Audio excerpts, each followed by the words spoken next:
தமிழகத்தை பொறுத்த வரைக்கும் திமுக ஆட்சியை அகற்ற வேண்டும் என்பதில் பாரதிய ஜனதா கட்சி ரொம்ப தெளிவாக இருக்கு. அப்ப அதற்கு அரசியல் சாணக்கியனாக இருக்கக்கூடிய மத்திய உள்துறை அமைச்சர் பாரதிய ஜனதா கட்சியினுடைய நுட்பமான அரசியல் தலைவராக இருக்கிற திரு அமித்ஷா அவர்கள் தமிழகத்தில் இந்த முறை அதிக கவனம் எடுக்க வேண்டும் என்று முனைப்பாக இருக்கிறார்.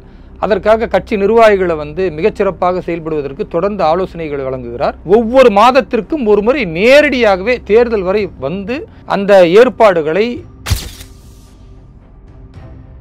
நடிகர் விஜய் இன்னும் அரசியல் புரிதல் இல்லாமல் பேசிக் கொண்டிருக்கிறார். அவர் கொஞ்சம் அரசியல் பாடத்தையும் வரலாறுகளையும் படித்தால்தான் அவர் பேசுவத மக்கள் ஒரு அறிவார்ந்த பேச்சா பார்ப்பாங்க. நீட் தேர்வை நீக்க வேண்டும் அப்படின்னு நான் மோடி இடத்துல கோரிக்கை வைக்கிறேன்றார். நீட் தேர்வு சம்பந்தமாக உச்சநீதிமன்றம் என்ன தீர்ப்பு சொன்னதோ அதன் அடிப்படையில் தான் இன்றைக்கு மாநிலங்கள் முழுக்க அந்த தேர்வு நடைபெற்றுக் கொண்டிருக்கிறது.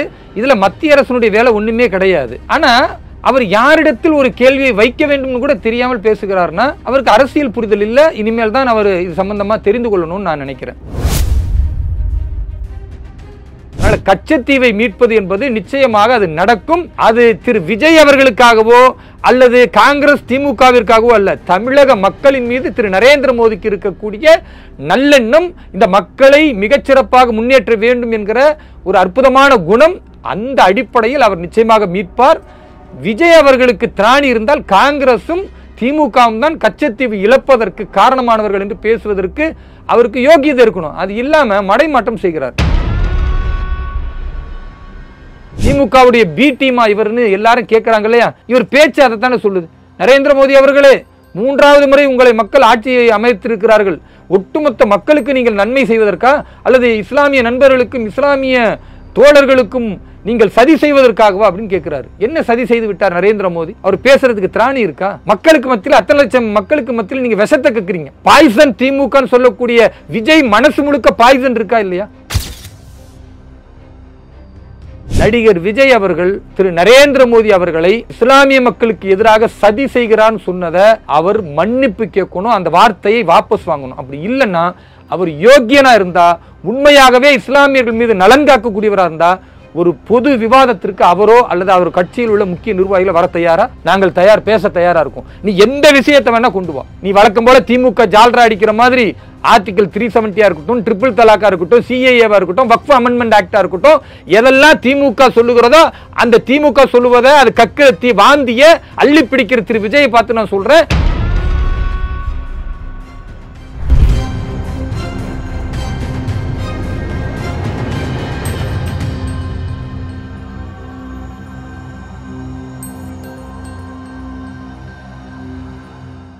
ரியல் ஒன் நேயர்களுக்கு வணக்கம். இன்று நம்மளுடைய நேர்காணலுக்கு சிறுபான்மையினர் அணி பாஜகவின் தேசிய செயலாளரான திரு வேலூர் இப்ராஹிம் அவர்கள் இணைஞ்சிருக்காங்க. சார் வணக்கம். வாழ்க வளமுடன். எப்படி இருக்கீங்க?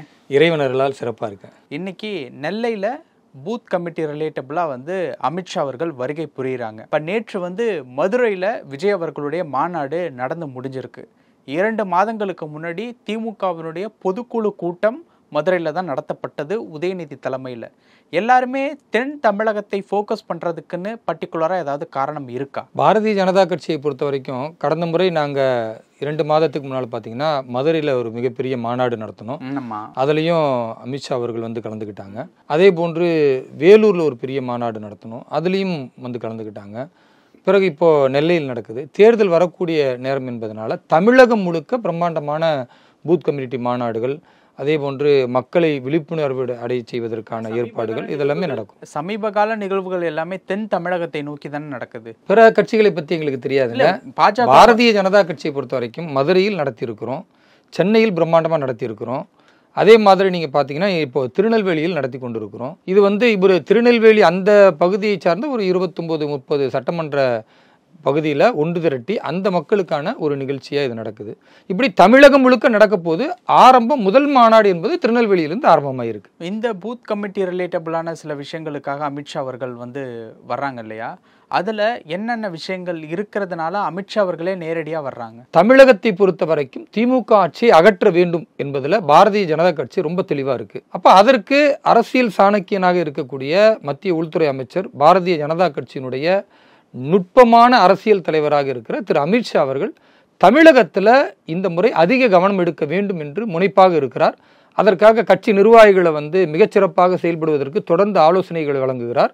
ஒவ்வொரு மாதத்திற்கும் ஒரு முறை நேரடியாகவே தேர்தல் வரை வந்து அந்த ஏற்பாடுகளை மிகச்சிறப்பாக செய்வதற்கான வழிகாட்டுதல்களை தர வேண்டும். இதுதான் அடிப்படை விஷயங்கள். அதற்காக ஒவ்வொரு மாதமுமே அவர் வருவார். ஒவ்வொரு மாதமும் நடக்கக்கூடிய பிரம்மாண்டமான கூட்டத்தில் அவருடைய பங்களிப்பு இருக்கும், அவருடைய வழிகாட்டுதல் இருக்கும்.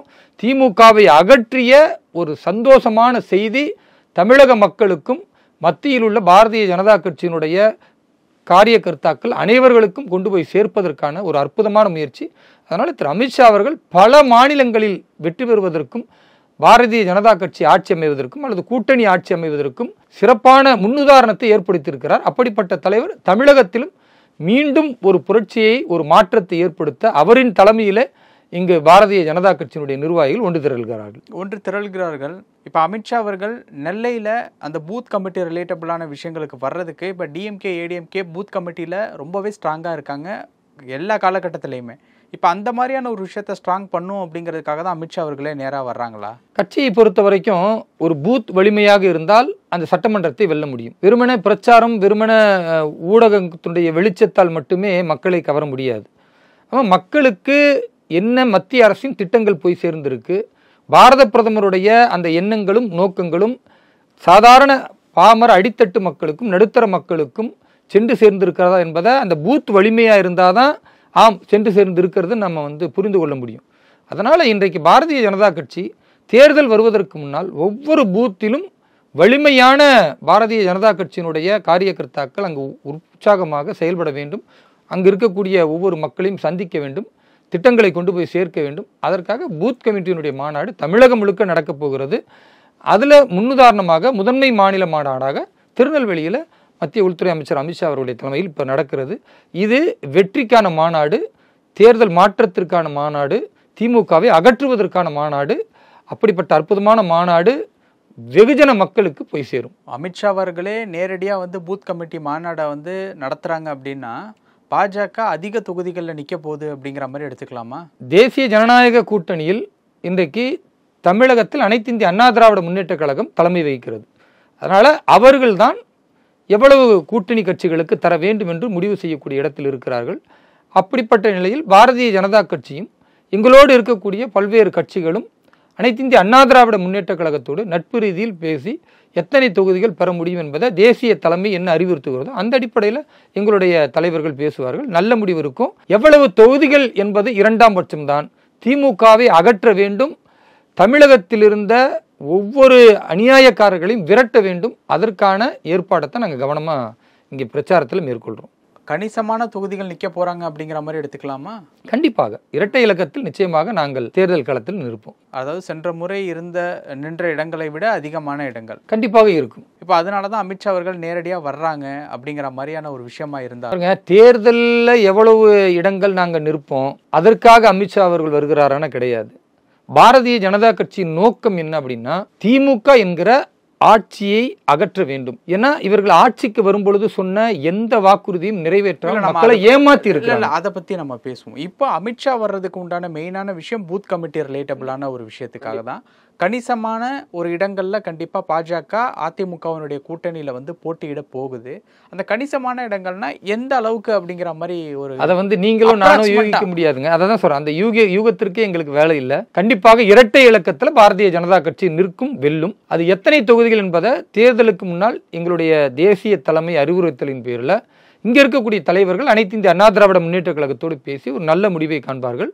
எத்தனை தொகுதிகள் என்பதை விட திமுகவை வீழ்த்துவதற்கு எப்படி முன்னேற்பாடுகளை செய்ய வேண்டும், அதற்கான வியூகங்களை எப்படி அமைக்க வேண்டும் என்பதுதான் இன்றைக்கு எங்களுடைய முதல் நோக்கம். அந்த நோக்கத்தை நோக்கி தான் நாங்கள் பயணிக்கிறோம்.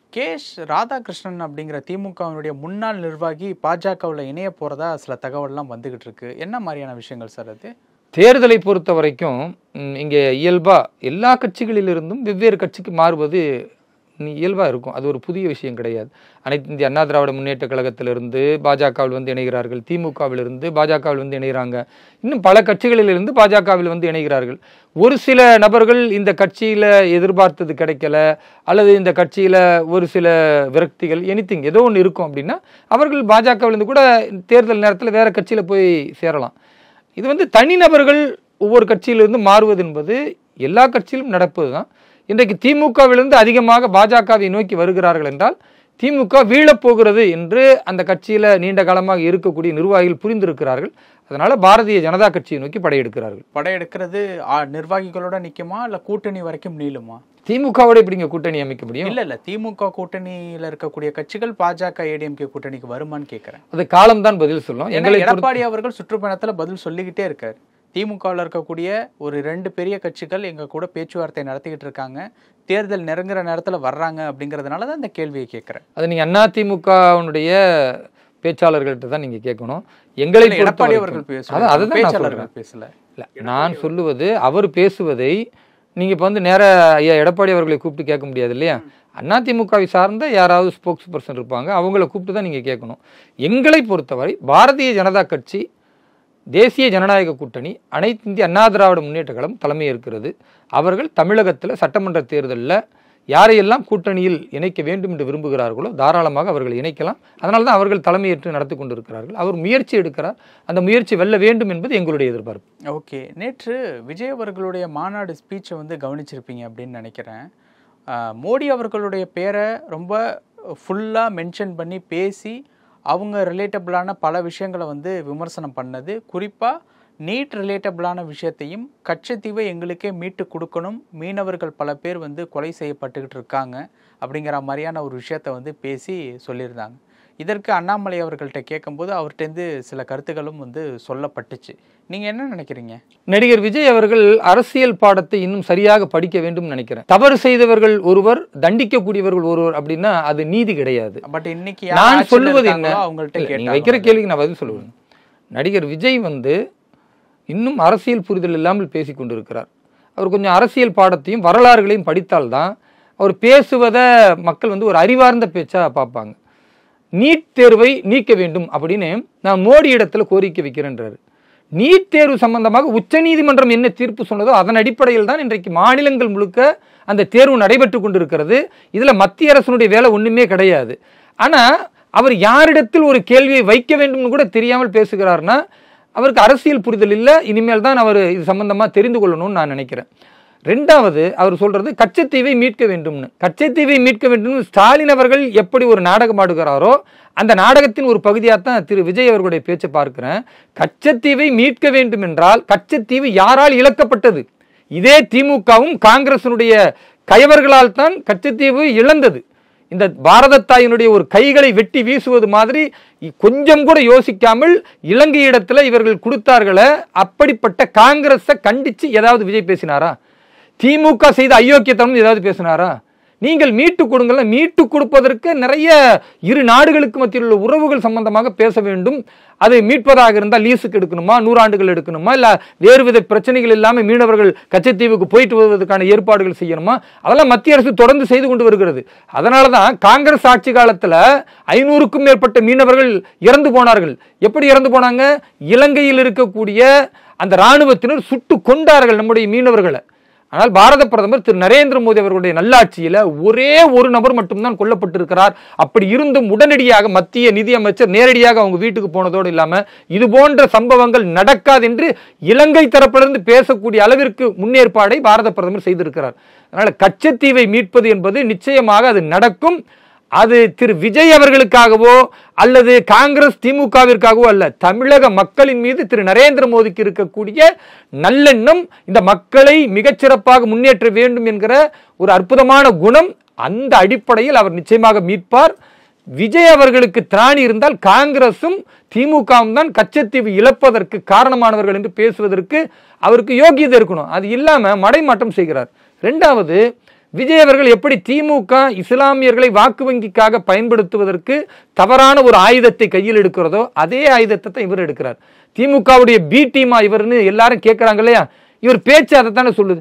நரேந்திர மோடி அவர்களே, 3வது முறை உங்களை மக்கள் ஆட்சியை அமைத்திருக்கிறார்கள். ஒட்டுமொத்த மக்களுக்கு நீங்கள் நன்மை செய்வதற்கா அல்லது இஸ்லாமிய நண்பர்களுக்கும் இஸ்லாமிய தோழர்களுக்கும் நீங்கள் சதி செய்வதற்காகவா அப்படின்னு கேட்கிறாரு. என்ன சதி செய்து விட்டார் நரேந்திர மோடி? அவர் பேசுறதுக்கு திராணி இருக்கா? மக்களுக்கு மத்தியில், அத்தனை லட்சம் மக்களுக்கு மத்தியில் நீங்க விஷத்தை கேட்கிறீங்க. பாய்சன் திமுக சொல்லக்கூடிய விஜய் மனசு முழுக்க பாய்சன் இருக்கா இல்லையா? வாக்கு வங்கிக்காக இஸ்லாமியர்களை வந்து மனசுக்குள்ள விஷத்தை தூக்கக்கூடிய விஷயத்தை திமுக செய்ததை திரு விஜய் எப்படி செய்யலாம்? என்ன வந்து துவேஷத்தை இவர் பரப்பிட்டாரு? கொஞ்சம் யோசிச்சு பாருங்க. நரேந்திர மோடி அவர்கள் என்ன சதி வேலை செஞ்சிட்டாரு? என்ன இஸ்லாமியர்களுக்கு எதிராக பண்ணிட்டாரு? ஏதாவது ஒன்று நிரூபிக்க முடியுமா? நான் இந்த இடத்துல சொல்றேங்க, நடிகர் விஜய் அவர்கள் திரு நரேந்திர மோடி அவர்களை இஸ்லாமிய மக்களுக்கு எதிராக சதி செய்கிறான்னு சொன்னதை அவர் மன்னிப்பு கேட்கணும், அந்த வார்த்தையை வாபஸ் வாங்கணும். அப்படி இல்லைன்னா அவர் யோக்கியனா இருந்தா, உண்மையாகவே இஸ்லாமியர்கள் மீது நலன் காக்கக்கூடியவராக இருந்தா, ஒரு பொது விவாதத்திற்கு அவரோ அல்லது அவர் கட்சியில் உள்ள முக்கிய நிர்வாகிகளை வர தயாரா? நாங்கள் தயார், பேச தயாரா இருக்கும். நீ எந்த விஷயத்தை வேணா கொண்டு வா. நீ வழக்கம் போல திமுக ஜால்ரா அடிக்கிற மாதிரி ஆர்டிகல் 370 இருக்கட்டும், ட்ரிபிள் தலாக்கா இருக்கட்டும், சிஏஏவா இருக்கட்டும், வக்ஃப் அமெண்ட்மெண்ட் ஆக்டா இருக்கட்டும், எதெல்லாம் திமுக சொல்லுகிறதோ அந்த திமுக சொல்லுவதை அது கக்கிற வாந்திய அள்ளி பிடிக்கிற திரு விஜயை பார்த்து நான் சொல்றேன், உங்களுக்கு திராணி இருந்தால் ஒன்று நீங்களோ உங்கள் கட்சியின் முக்கியமானவர்களோ வாருங்கள். பிஜேபி சதி செய்கிறதா அல்லது விஜய் இஸ்லாமியர்களுக்கு எதிராக சதி செய்கிறாரா என்பதை நான் நிரூபிக்கிறேன். திராணி இருக்கா விஜய்க்குன்றத என்னுடைய கேள்வி. பல விஷயங்கள் பேசணும். நேரத்துக்கு ரொம்ப நன்றி சார். நன்றி, வாழ்த்துக்கள்.